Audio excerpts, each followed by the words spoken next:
Face Turn with your host, Jermaine Suplex. I'll sip like a man. For those of you wondering what the show is about, pro wrestling and the WWE Universe. Our first topic up for discussion is the Shield. Should we believe in them? I don't. You know why I don't believe in the Shield? Because they use dirty tricks.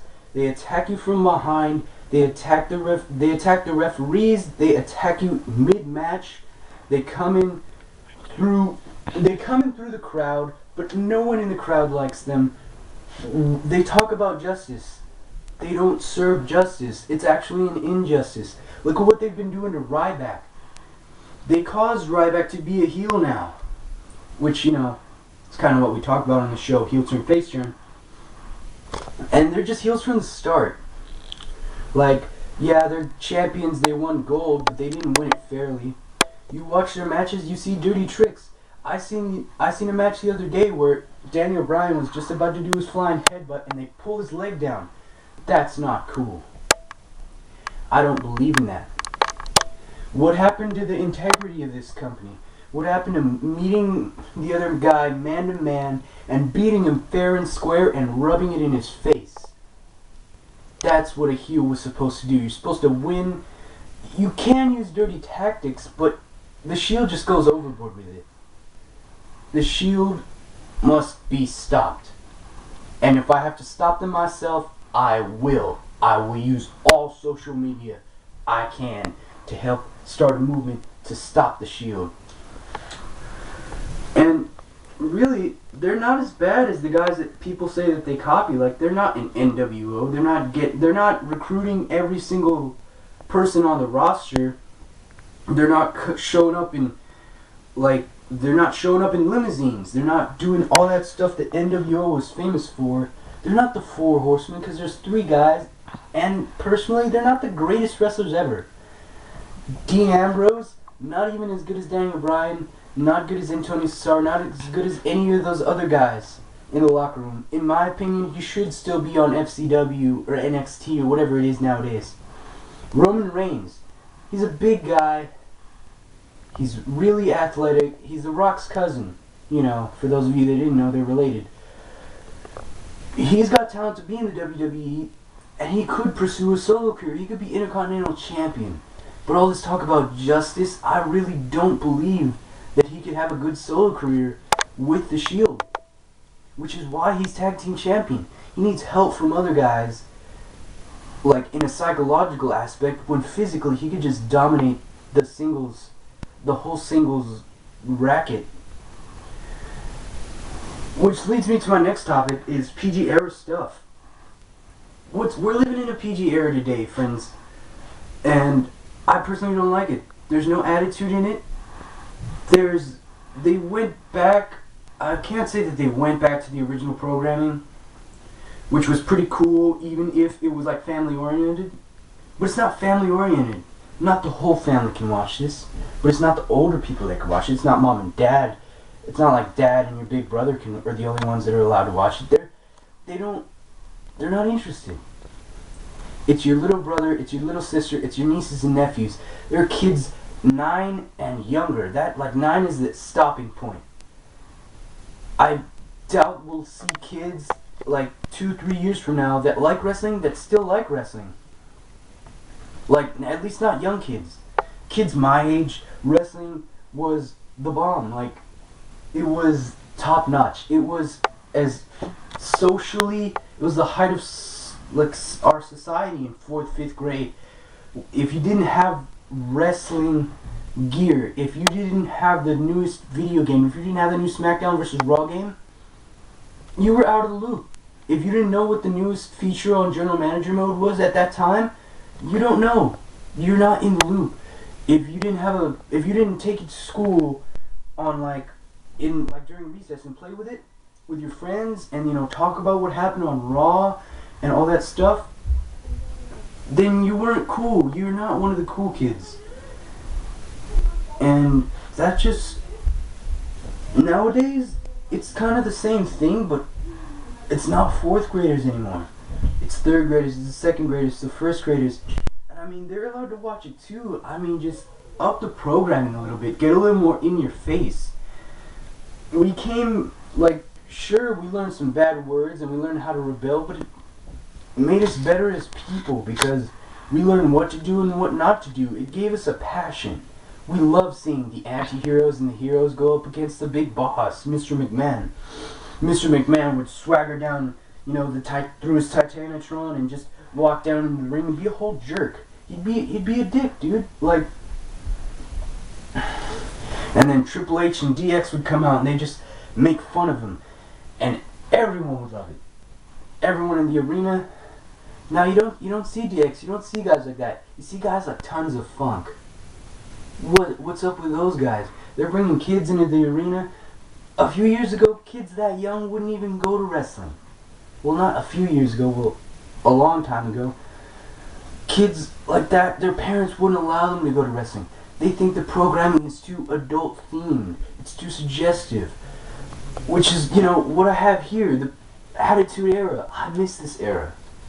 I miss the era after it, which was, you know, there's a lot of different names for it, like the Ruthless Aggression Era, the Jax Era among toy collectors. I don't know what to call this era, because I know it's not the Golden Era. Let's call it the Diamond Era. I like that, the Diamond Era. We're going to call that from now. We'll call it that from now on, WWE Universe. Now, I think that they could get a little more attitude into the programming. It's not fun to watch anymore. It's just repetitive. It's just little kids, stuff to appeal to little kids. Tons of Funk, and then they'd be like, somebody call my mama, and all that stuff. I just don't like, there aren't those manly men out there anymore, is what I'm trying to get at. There's not any manly men. There's no man's men anymore in the WWE. There's no wheeling, dealing, kiss stealing, jet flying badasses anymore. Like Ric Flair's still on, but he's not the same guy that, you know, quoted himself and started Evolution, and they just went on a path of destruction. You know, he took belt by belt by belt by belt for year after year after year, and he was still teaching kids how to be like men, like we modeled ourselves after them. I'm a huge Triple H fan, you know, huge Triple H fan. I love Triple H. He was pretty cool. He was a badass. I wanted to be like him because he could be irresponsible and childish, but he was a hero. He was one of my heroes. He taught me the difference between right and wrong in a sense. But I mean, he was just cool. A lot of these guys, PG era guys, they're not cool. They're not cool. Like, they're good wrestlers. Yes. Team Hell No, I don't know how they got away with it. I don't know how Vince McMahon with his PG era mindset let them get away with even saying hell or saying bitch a few times on Raw. Like how John Cena says bitch sometimes on Raw. What I really want them to do is to just get a little more in your face. Like, well, the Divas, they're not as crazy as they used to be. I mean, I feel like AJ Lee is a copycat for Mickie James, because if you look back at Mickie James, Trish Stratus, Mickie James was crazy. AJ Lee, is she copying that crazy? She's not like a multi-championship diva. She's not. She's just like, she's like the locker room slut. She's made out with like half the roster anyways. So, you know, why do we even validate her as like being crazy? Sorry. For those of you who just heard that, that's my cameraman, E from E&D's Toy Show. Alright. Let's talk about Paul Heyman. I didn't really like Paul Heyman until I realized that, you know, he's got a lot of experience in this business. He ran ECW, he ran OVW, and you could call him whatever you want. You could call him a liar, a con man, a cheat, walrus, an extra large walrus. Paul Heyman is what I used to call him. But he's got so much experience managing those top stars. I mean, Stone Cold, Brock Lesnar, CM Punk. Could you name anyone bigger? Could you name anyone bigger? I mean, he's had pretty big clients. I mean, he's one of the last actual managers that we have. I mean, Paul Bearer died. Who knows where Bobby Heenan went? And you know, it was really sad when Paul Bearer died. Anyways, I hate the fact that Paul Heyman interrupts the matches. That's one of my biggest pet peeves that bugs me about Paul Heyman, because he's so good. My biggest problem with him was the match at Extreme Rules, and it just made me furious because he came up and there was no reason to interfere. Yes, Brock Lesnar was going to lose, but even if you lose, Paul Heyman was still going to get paid, and he probably would have gotten a rematch with Triple H anyways. Just Paul Heyman, what's wrong with him? He could have just let the match go on as it went, and Brock would have made money, he would have made money, they would have gotten a rematch and probably beat Triple H. I mean, Triple H is one of my favorite superstars, and I think he was getting pretty close to losing at one point. And then just when he has the biggest leg up, just Paul Heyman just comes out of nowhere, low blows him, gets rid of the referee. What was wrong with the referee? Anyways, what is with these little fragile referees? They just get like touched and then they pass out and they're gone. We have to get another one. But on to the main thing, you know, it made me mad. I mean, there was no motive for that. And then, you know, I think that was one of the reasons that CM Punk doesn't want to have him ringside anymore. I mean, if he wants a guy like that representing him ringside, you know, then there's going to be so many excuses that he has to make to say, I won that match fair and square, except, you know, this, that, Paul Heyman was there. Now, there's no excuses for anybody to say that CM Punk didn't win fair and square. Or no one has to expect Paul Heyman to come out of nowhere and just pull off some drama. That's just what bugs me about Paul Heyman. On to our next topic. You know, there are no more legacies in WWE. I mean, what happened to Ted DiBiase? We don't have that many second generation wrestlers, like big names, like Cody Rhodes. He's jobbing. You have to admit, he's jobbing. I mean, Rhodes Scholars was pretty successful for a little bit, but I mean, now he's got the mustache, and you don't see him winning very many matches, and he's not headlining the little shows like Main Event. And I don't know the results of the live events, but I'm pretty sure he's not doing well at those either, because I haven't heard of him doing well at them. And most people out there watching haven't either. And what's up with that? I mean, what happened to Ted DiBiase? He was Intercontinental Champion, and then they had Legacy,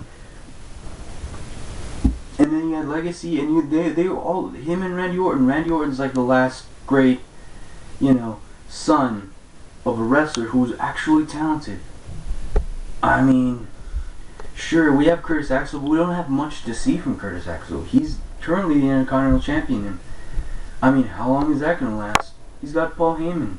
People are going to say that Paul Heyman, you know, helped him cheat his way to the top.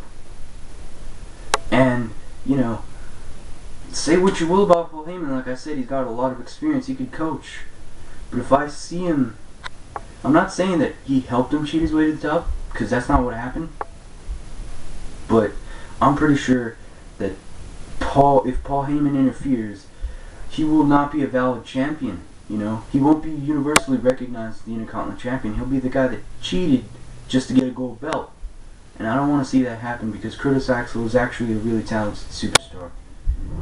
And, you know, he's one of the last good second generation wrestlers. I mean, like I said, I haven't heard of Cody Rhodes at all. I haven't heard of Ted DiBiase at all, Jr. And, you know, if I'm not hearing about them, if they're not doing well on TV, then they're probably doing pretty crappy. I mean, maybe WWE's not giving them, maybe the higher ups are not giving them opportune matches where, you know, they actually have a good shot at winning. But where's the legacy? They're not doing great like their dads. They didn't get in there, you know, to be those great guys like Dusty Rhodes, the American Dream, won the championship, won the world championship, mind you. And he was just all out great. Sure, he was a little chunky, but he fought through that. He overcame that. It didn't matter what you look like. All that matters is that everyone knows you're the best, and you got a belt to prove that you're the best. And Cody Rhodes is not doing that. He's not. I mean, and neither are all the rest of the second generation wrestlers, all except for Randy Orton and Curtis Axel. But you're not hearing about second generationers anymore. There's no big second generation boom anymore.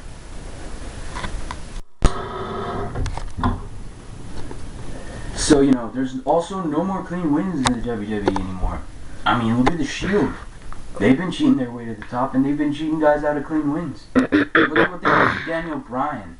Not only have they cheated him out of so many good wins, but also they've cheated him out of his confidence. I mean, they made him think he's like the weak link, like the weakest link. Anyways, you know, it's not just that anymore. Like I was talking about earlier in my video, you know, Paul Heyman and what he did at Extreme Rules, totally unacceptable. I don't like that. The WWE Universe doesn't like that. And, you know, also what happened to CM Punk, like when he got jumped by the Primetime Players on Raw. I mean, that sucked. Okay. And I don't really remember the result of that match. I just don't like people getting jumped like that. I just don't like it. But good thing Michael McGillicuddy, oh my bad, Curtis Axel, you know, was there to save him. Anyways, also Ryback got cheated out of a really big win. He's gotten cheated out of so many things. He got cheated out of a win at Hell in a Cell. I mean, that low blow. Look at that low blow. So bad. I mean, and who was that guy? The referee guy that's now, you know, helping Vicky Guerrero. He's like little Vicky Guerrero's slave guy or whatever his name is, you know. So, anyways, woo woo woo. It'd be great. I mean, he's just not getting the, like I said, he's just not getting the push that I feel he deserves. I mean, I want to see Zack Ryder doing better because I see that he has a lot of potential. He had a lot of potential back in the Edgeheads when he was with Kurt Hawkins and Edge, and that was a pretty successful gimmick for him. But I wouldn't want to be riding on Edge's coattails. I wouldn't want to be a copycat. And you know, he's got his own thing going for him now, and it sells. But all his best merchandise is on the clearance aisle. Like, I don't care what new stuff, like the cool stuff that he had was like the t-shirt with like the glasses on it. Like the purple shades hanging off like the big t-shirt and stuff. That was like one of my favorite t-shirts, and now it's on clearance. I could buy it for like $5. Or I could buy it on $2 from eBay. And like he's just not what we thought he was. Yes, he has a YouTube channel. Yes, I hope he watches this because I believe in Zack Ryder. I'm not saying that he should go to TNA. I'm just saying that he can go to TNA and he'd probably do great at it.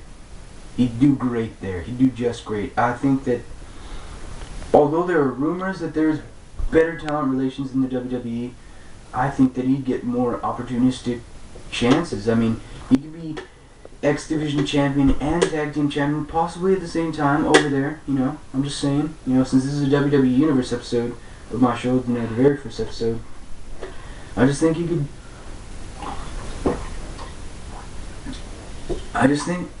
can do better. He deserves more opportunistic pushes.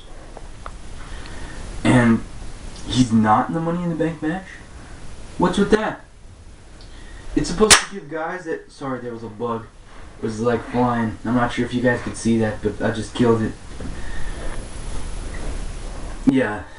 Don't look for it, dude. My cameraman's looking for it right now. I just killed it. It's in my hand. Yeah, it's a little speck. I don't know if you guys can see it. Anyways, why is he not in a Money in the Bank match? Why is he not in a #1 contender match for at least the U.S. title? At least get him the U.S. title back, because that was where where we really got to know him.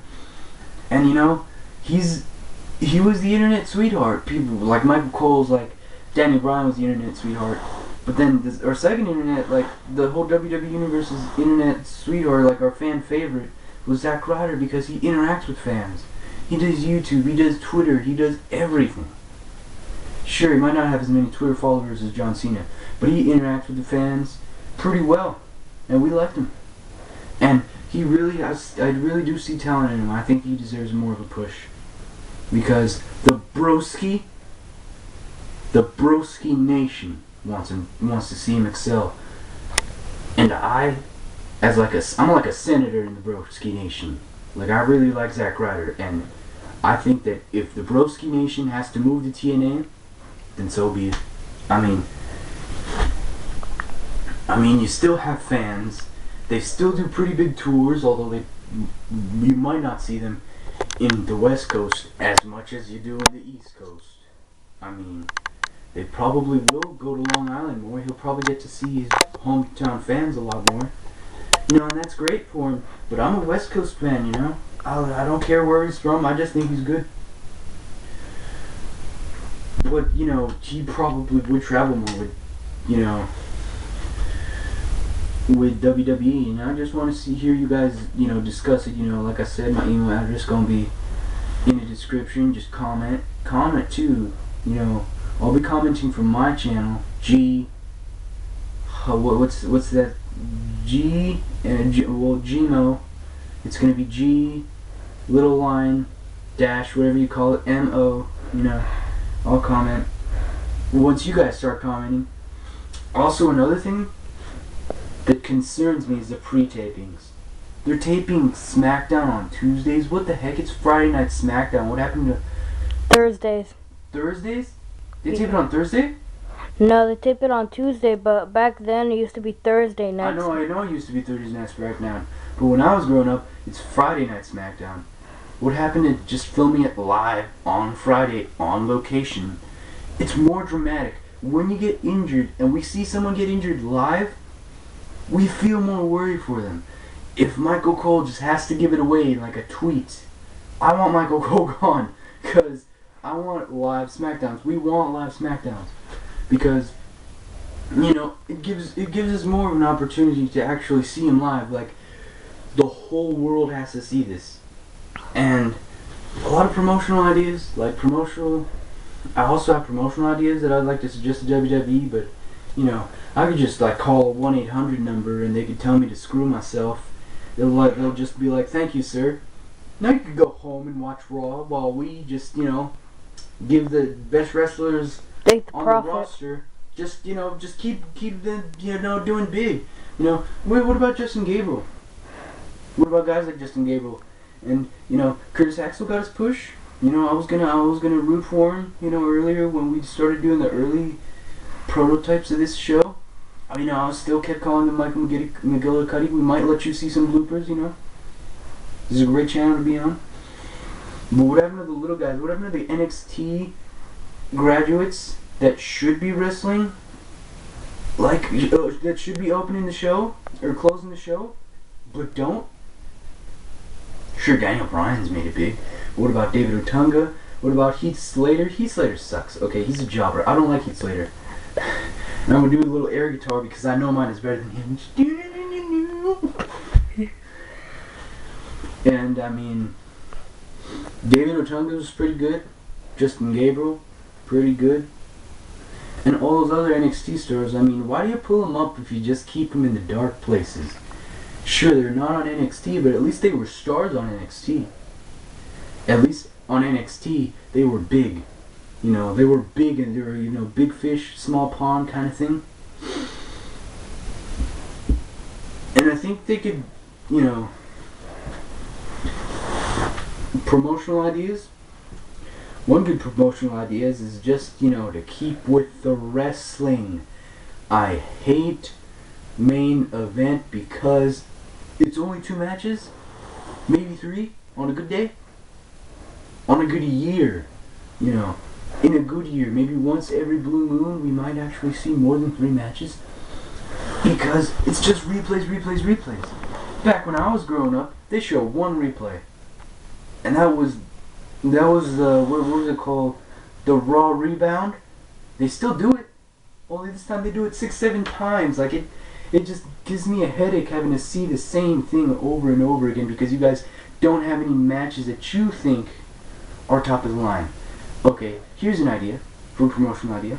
Get rid of the informational stuff like the most social media event on Fridays. Yeah, like the little fun fact spots. I don't want to see those. And also, I hate those replays. Replay it once. If they don't catch it, then great. Just give them another great match. It'll make them forget about what they missed. And if they miss it, just give them a YouTube spot. Just spot them that match on YouTube. Not the little 3-minute spot that you guys always do, the replay, and then you guys only highlight what you think is the greatest moment of that match. Spot on the whole match. Spot us, the fans. We want whole matches on your Fan Nation. It would also be it would also make your lives a lot easier at WWE Corporate because I personally am subscribed to a lot of channels that upload the videos that you guys don't want to upload. Channels that upload the documentaries that you guys don't want to upload. They'll upload the Titantrons that you guys don't upload. The matches like divas like Melina and Joey Mercury and those guys, the really good guys that really never made it, and the really good guys and divas and women's wrestlers that didn't really make it. They're uploading their best matches, and you're losing out on this. And like I said, just get 2 talented stars that you guys know you're not pushing because you don't think they'll make it. Force them to make it. Put them in an impromptu match. More impromptu matches. More matches that we're not expecting and less replays. That would be the best promotional thing you could do right now, is to just put more matches out there. Also, expand your roster to the indies. I know Jamie Noble. I don't know what happened to Jamie Noble. I thought he died. Because when I saw Sheamus destroy him one night on Raw, and I was like, whoa, who's this guy? They just destroyed Jamie Noble. And I heard Jamie Noble's being the agent in the indies, and I just think they should get more people out in the indie world because there are lots of indie guys that are doing really good in the indie world, but they deserve like big time pushes. They're big time shots, and you can't just have them. You can't just have them to send them to NXT. Because what's NXT? You're gonna put them in 3-4 years of NXT until you think they're corporate, like you did to CM Punk. You put CM Punk on OVW back when you guys were back when OVW was your documentary. Your developmental league, not CNA's developmental league. They're taking a lot of talent because OVW has one of the best schools out there. They're training a lot of great wrestlers that are going to a different company. And Florida Championship Wrestling, yeah, that's good, but you gotta give guys in the indie world a good look and a good push. Colt Cabana, he's great friends with CM Punk. I know CM Punk doesn't just want to, give his buddy, just give his buddy a job. So I'm just gonna go out there and say Colt Cabana is really talented. I've seen his matches. You guys should probably give guys like him a look, or give him a look, yourselves. And I was just talking to WWE Corporate right now. I wasn't talking to WWE Universe. Other WWE Universe, give them your promotional ideas. Give them a lot of crap about what you guys want to see, because I know I want to see less replays and more matches. And what's up with the app? Yeah, what's up with that WWE app? I don't like that because I don't have a smartphone. What are you guys gonna do? I don't want to see those commercials. I think that you guys should limit the commercials, so the people with the WWE app are like the only ones that get to see what happens in between Commercials. In between commercials, because we know we don't see the whole footage. Yeah, you guys give us like a 2-3 second spot on Raw, but you guys don't let us watch what happened, like the whole thing that happened, because there's gonna be something really dramatic that happens. You guys are only gonna show us 2 or 3 seconds of what happens in between commercials. Do you guys get me? Do you guys get me, WWE Universe? Because I hate that. Also, what happened to the legends? You guys just not like legends anymore? You guys not like giving, an old dog a new trick to learn? What happened to rehabilitating your older superstars and keeping them longer? What happened to actually treating guys, with some respect and trying to keep them in integrity? Give them, like the Road Dogg Jesse James. Sure, he wrestles like on special occasions, but I think he could be tag team champion. I think the Road Dogg, the badass Billy Gunn, and the Road Dogg Jesse James could actually become the new WWE tag team champions. And I mean, you guys, they're still in great shape. They still got a fighting heart, and I think Road Dogg still wants to wrestle. Like it or not, I know if Road Dogg, if you watch this, I know you can win this, and I want you to win it. The tag team champions, maybe the world champion. We don't know. Like, look at Triple H. Did you see what shape he got into for Extreme Rules and in WrestleMania? Why can't the Road Dogg Jesse James do that? I might not know about his personal life. Maybe he has an injury. I don't know. But I think if Triple H can do it, so can the Road Dogg Jesse James. Because the Road Dogg Jesse James isn't one to quit like that. The Road Dogg Jesse James deserves to, Sorry to interrupt or anything, but there used to be 2 pairs of tag team titles, one for Raw and one for SmackDown. If you PG era fans, did you know that? I know this because I'm a true fan and I've been watching this long. The cameraman has 2. So, it's like they don't want any more legends. You can ask a kid that started watching wrestling in 2011, hey, who's Razor Ramon? I don't know. That's probably what they'll say because they don't know about the... That actually happened. I asked one of my friends that's been watching WWE, and he got caught up so much in the PG era that he doesn't know who Razor Ramon / Scott Hall is.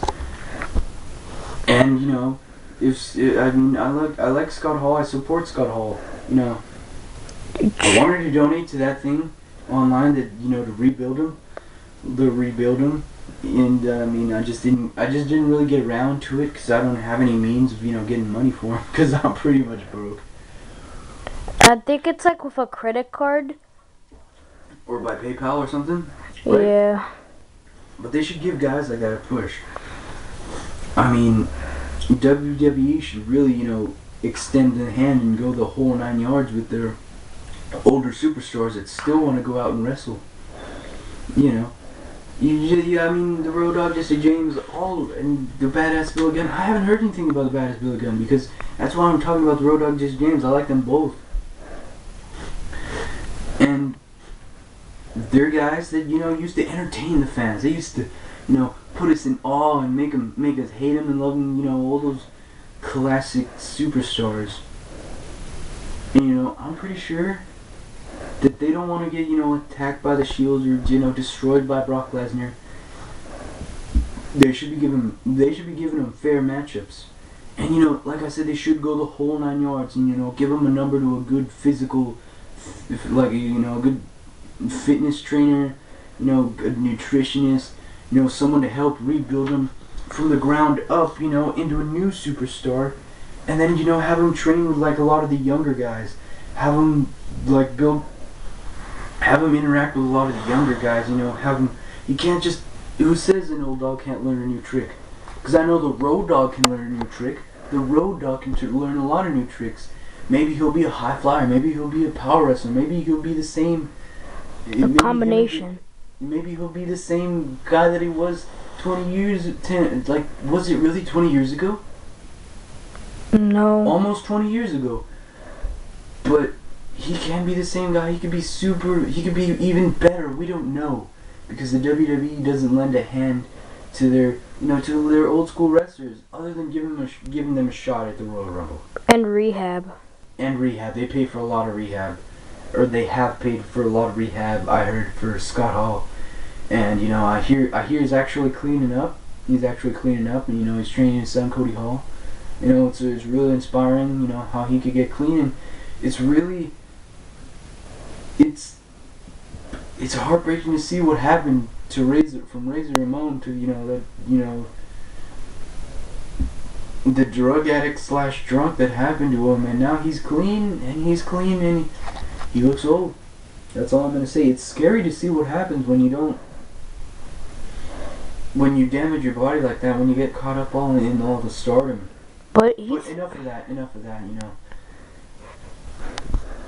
Attitude Era return. Are we being primed by PG Era for Attitude 2.0? I see a lot of comments, say, oh, they're gonna relaunch the Attitude Era.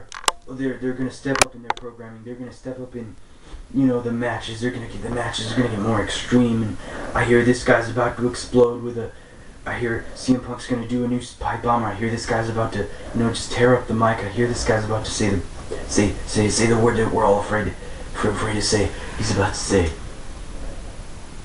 shit. And they're afraid they're gonna get fined. Oh my gosh. What we need is another Attitude Era, because it was the most money-making era there was. They made a lot of money. Sure, they have no real Monday night competitors, which was, the lifeblood of the Attitude Era. But what really matters is that they got us going, because they taught us all the wrong things at the right time. They taught us a lot of stuff. And, sure, parents are going to get mad. Parents are supposed to get mad at that stuff. That's why they did stuff like that, DX, that's why DX went all crazy. They flipped the middle finger. Stone Cold actually flipped the middle finger, to white collar society, Because, we want to see blue collar guys and white collar guys just going crazy and being raw and uncut and just going out there and, just making us love them and making us hate them. Because, Tons of Funk. Look at Tons of Funk. Perfect example of PG era of material. PG era material with Attitude Era potential. They were freaking machines. Tensai, Prince Albert, Otis Clay, also known as Tensai, also known as A-Train, also known as Prince Albert. And they could be really big machines. Instead, no, they want to dance with kids, and they want to, shake everyone's hands, and they want to kiss ass. I just don't like that. I want to see guys like Stone Cold. I want to see guys that say that. I want to see guys that fight the machine, fight the power, fight the system, teach us how to be rebellious in all sorts of different kind of ways. And is that really going to happen? Is there gonna be more extreme matches? From the loss of the Attitude Era, they lost a lot of money is what they lost. They lost a huge fan base in the adult fan base. Sure, a lot of adults are still watching WWE because they think it's okay for their kids to watch. If they were still fighting WCW, I'd probably be talking about WCW right now, not the WWE universe, because. If ECW was still around, I don't think last Saturday we would have met the suicidal, homicidal, genocidal Sabu. Yeah, we met Sabu last Saturday at an indie show. It was crazy. He signed my Batman t-shirt. Even though it's not related. But it's not. They'd still be fighting WCW. Wait, let me take this over. I'd probably be talking about WCW because WCW had good guys. They had good talent. It's just, when the NWO fell apart, the rest of WCW just fell with it. Because the NWO was what kept them winning in the ratings, really. And then when they came back to the NWO version of the WWE, it wasn't the same. The NWO, it wasn't the same. It wasn't the guys that took over. It wasn't, there weren't outsiders anymore. They were the guys. They were beating up the guys that they were jumping. They were like pricks. They were just, it's not the same thing. They were sellouts, and we just didn't like that guy. You didn't like them. There would still be the Monday Night War.